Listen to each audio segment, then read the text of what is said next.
প্রিয় শিক্ষার্থী, সমাধান এডুকেশন কেয়ারের আরও একটি নতুন ক্লাসে তোমাদেরকে স্বাগত। আজকের ক্লাসটি 2025 সালের এইচএসসি পরীক্ষার্থীদের জন্য খুবই গুরুত্বপূর্ণ।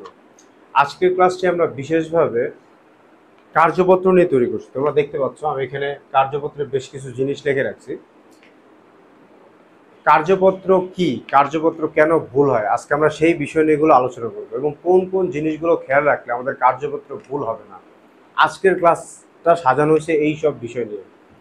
তাহলে দেরি না করে তোমরা কাগজ কলম নিয়ে বসে পড়ো মনিটরের সামনে, এখনই ক্লাসটা শুরু হবে। তাহলে চলো শুরু করা যাক।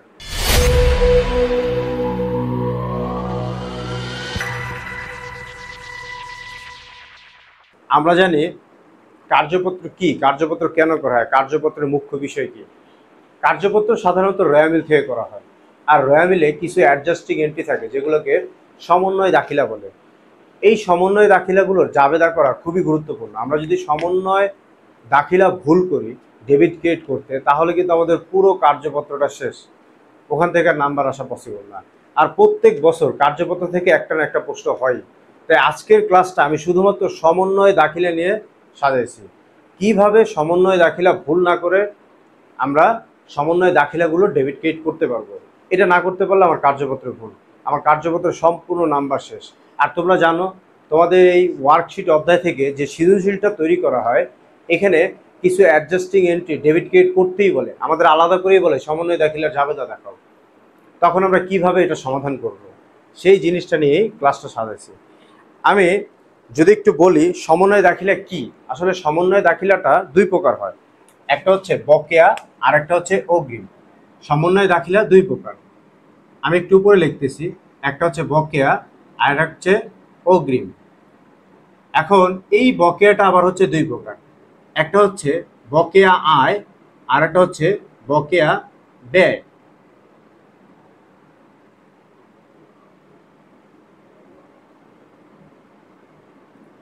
আবার অগ্রিমটাও ঠিক দুইটা। অগ্রিম হচ্ছে আমাদের অগ্রিম আয় হয়, আবার হয় অগ্রিম ব্যয়। অগ্রিম ব্যয় এইটাকেই সমন্বয় দাখিলা বলে। এই সমন্বয় দাখিলাকে দুই ভাগে ভাগ করা যায়, একটা বকেয়া একটা অগ্রিম। যেটা বকেয়া সেটাকে আমরা প্রাপ্য বা প্রদেয় বলি, আয়ের ক্ষেত্রে বলি প্রাপ্য আয়, আর ব্যয়ের ক্ষেত্রে বলি প্রদেয় ব্যয়। অগ্রিমের ক্ষেত্রে তো সবসময় একই রকম থাকে, অগ্রিম আয় অগ্রিম ব্যয়। এইটা হচ্ছে আমাদের বিষয়। এখন সমন্বয় দাখিলাটা অনেক কিছুর উপর নির্ভর করে। তোমার সমন্বয় দাখিলা করার সময় তোমাকে খেয়াল করতে হবে তুমি যে সমন্বয় এন্ট্রিটার জাবেদা করতেছো সেইখানে কি কথা বলা আছে, এবং যে হিসাবটার তুমি ডেবিট ক্রেডিট করবা সেই হিসাবটা রেওয়া মিলে আছে কিনা, এটার উপর নির্ভর করে। যদি রেওয়া মিলে আগে থেকে উপস্থিত থাকে সেক্ষেত্রে তোমার সমন্বয় দাখিলা একরকম হবে, আর যদি আগে থেকে উপস্থিত না থাকে সেক্ষেত্রে আরেক রকম হবে। এই বিষয়টা নিয়ে সামনে আরেকটু বিস্তারিত আলোচনা করব। তার আগে আমি শেষ করতে চাচ্ছি এই বকেয়া আয় আর অগ্রিম আয় ব্যয়ের বিষয়টা। তোমরা যদি দেখো এখানে আমি লিখছি, এখান থেকে বকেয়া ব্যয় যদি থাকে, আমাদের যদি বকেয়া ব্যয় থাকে, এখন বকেয়া আমাদের যত ব্যয় আছে, যেমন হচ্ছে বেতন ভাড়া, তারপরে হচ্ছে তোমার ঋণের সুদ, শিক্ষানবিশ ভাতা, এরকম যে কোনো কিছু আমাদের ব্যয় থাকতে পারে, মজুরি ব্যয় থাকতে পারে, বকেয়া মজুরি থাকতে পারে। এই ধরনের বকেয়া ব্যয় যদি থাকে তাহলে উক্ত ব্যয়টাকে তুমি ডেবিট করবা, আর প্রদেয় ব্যয়টাকে করবা কি ক্রেডিট। এখন প্রদেয় ব্যয় কি, ধরো আমাদের মজুরি বকেয়া আছে, সেক্ষেত্রে আমি প্রদেয় মজুরি ক্রেডিট করব, কারণ যে কোনো বকেয়া ব্যয় আমাদের জন্য দায়। তাহলে প্রদেয় মজুরিটা কি করবা ক্রেডিট, আর মজুরি হিসাবটা কি করবা ডেবিট। যে ব্যয়ের কথা বলবে, বেতন যদি বকেয়া থাকে সেক্ষেত্রে তুমি প্রদেয় বেতন ক্রেডিট করবা আর বেতন হিসাবটা ডেবিট করবা। এইভাবে তোমার হবে বকেয়া ব্যয়ের জাবেদা। এতটুকু বুঝতে পারছো আশা করি। এরপরে দুই নাম্বার, সেটা হচ্ছে অগ্রিম আয় থাকলে কি করবা।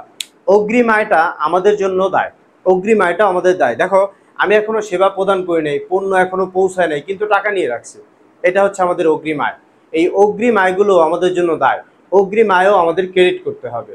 যে আয়টা ক্রেডিট থাকবে, এখন যদি আমি অগ্রিম বিক্রয় করে রাখি বা অগ্রিম সেবা প্রদান করে রাখি, সেক্ষেত্রে আমরা ওই অগ্রিম সেবা এটাকে আমরা করব কি ক্রেডিট, আর শুধু সেবা এটাকে করব ডেবিট। এইভাবে আমাদের সমাধান করতে হবে। আর হ্যাঁ, অবশ্যই খেয়াল রাখতে হবে রেওয়া মিলে এই জিনিসটা থাকতে হবে। এরপর এইখানে দেখো এই বিষয়টা সব থেকে গুরুত্বপূর্ণ, আমাদের পুরো বিষয়ের মোড়টা ঘুরাই দিবে এইখান থেকে। এইখানে কি বলতেছি, যদি আমাদের উক্ত ব্যয় পরিশোধ ও অগ্রিম আয় মেয়াদ উত্তীর্ণ হয়। মেয়াদ উত্তীর্ণ কি হয়, যেমন অনর্পিত সেবায় উপার্জিত হয়েছে, এরকম কথা বলে। অনর্পিত সেবায় উপার্জিত হয়েছে, যেটা অগ্রিম আয় সেটাই হচ্ছে অনর্পিত। অনর্পিত যেটা সেটাই হচ্ছে অগ্রিম আয়। তোমরা খেয়াল রাখবা এবং মনে রাখবা, অগ্রিম আয়টাই হচ্ছে অনর্পিত আয়। এই অনর্পিত আয় বলা থাকে।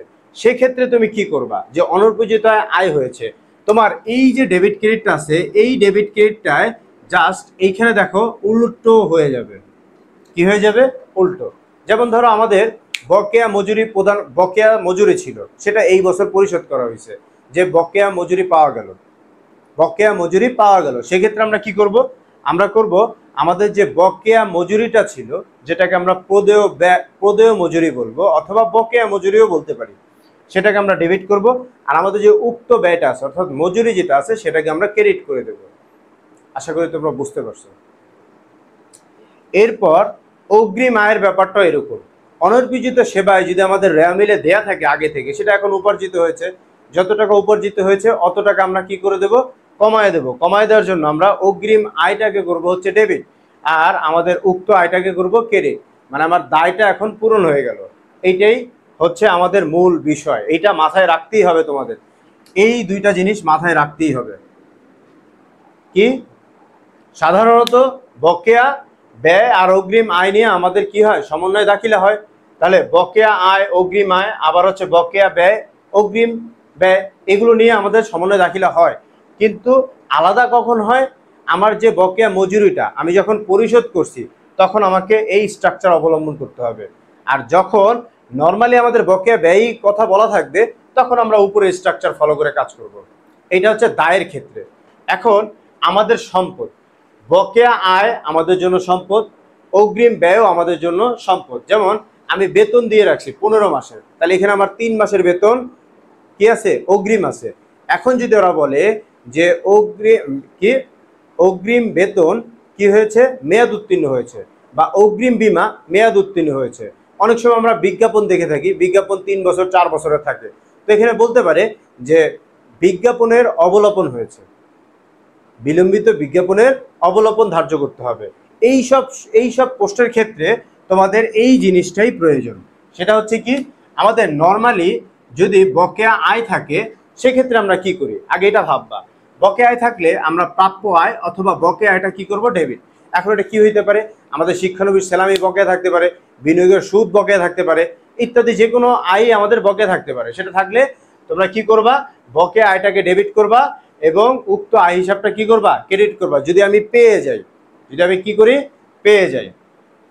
এখানে কি বলছে, অগ্রিম ব্যয় থাকলে, অগ্রিম ব্যয়, অগ্রিম ব্যয় কি, যেমন হচ্ছে আমি অগ্রিম বেতন দিলাম, অগ্রিম বিজ্ঞাপন দিলাম, অগ্রিম ভাড়া দিলাম, এইসব জিনিসগুলো আমাদের যদি থাকে এগুলো আমাদের জন্য সম্পদ।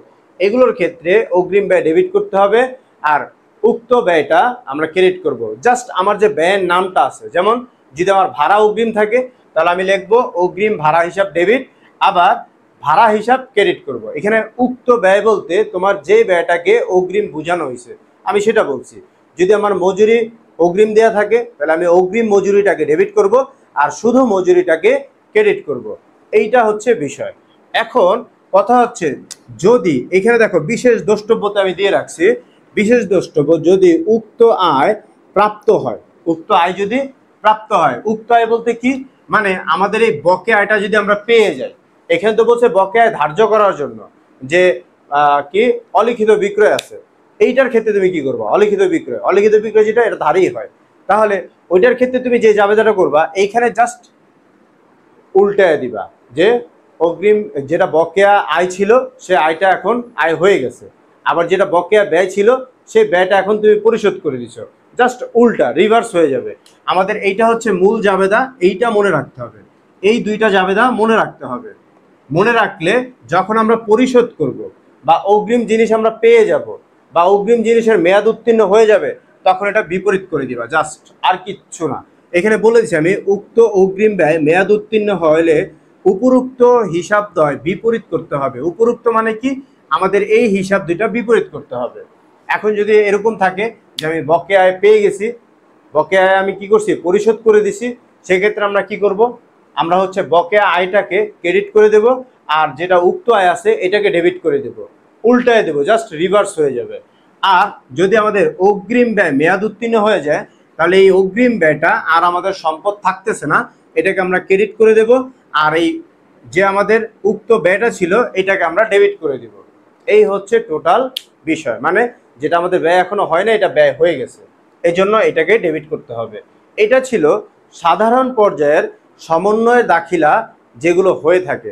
এছাড়াও আমাদের কিছু সমন্বয় দাখিলা থাকে, যেমন সমাপনী মজুত পণ্য, আগুনে বিনষ্ট পণ্যের হিসাব, অনাদায়ী পাওনা, অনাদায়ী পাওনা সঞ্চিতি ধার্য করা, আসবাবপত্রের অবচয় ধার্য করা, এরকম বেশ কিছু জিনিস আছে।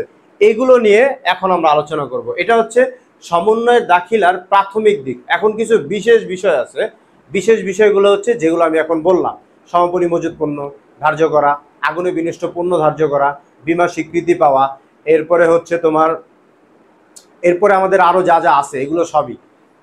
এখন আমি সেগুলো নিয়ে তোমাদের জন্য একটা নোট লিখতেছি, তোমরা সেটাও একটু খাতা কলমে উঠায় নিবা, তাহলে তোমাদের কার্যপত্র আর ভুল হবে না। প্রথমে তোমাদের আমরা সমাপনী দাখিলা কি, আসলে সমাপনী দাখিলা দুই প্রকার, সেই একটা অগ্রিম আর একটা হচ্ছে বকেয়া। এই অগ্রিম আর বকেয়ার বিষয়গুলো তোমাদের সাথে আমরা ক্লিয়ার করার পরে আরও কিছু এক্সেপশনাল এন্ট্রি আমাদের সমন্বয় এন্ট্রির মধ্যে থাকে, সেগুলো কিভাবে সমাধান করব। আমার মতে এই 11টার বাইরে খুব কম আছে, যদি আসে সব থেকে মোস্ট ইম্পর্টেন্ট যেগুলো সেগুলো আমি এখানে নথিভুক্ত করছি, এবং এগুলোতেই আমরা যা ভুল করি খুবই স্পর্শকাতর। এবং কিভাবে ভুল করি সেটা দেখো। সমাপনী মজুত পণ্য ধার্য করা হলো, সমাপনী মজুত পণ্য আমাদের সম্পদ, কিন্তু এই সমাপনী মজুত পণ্যটা কোথা থেকে আসে, আমাদের ক্রয় থেকে।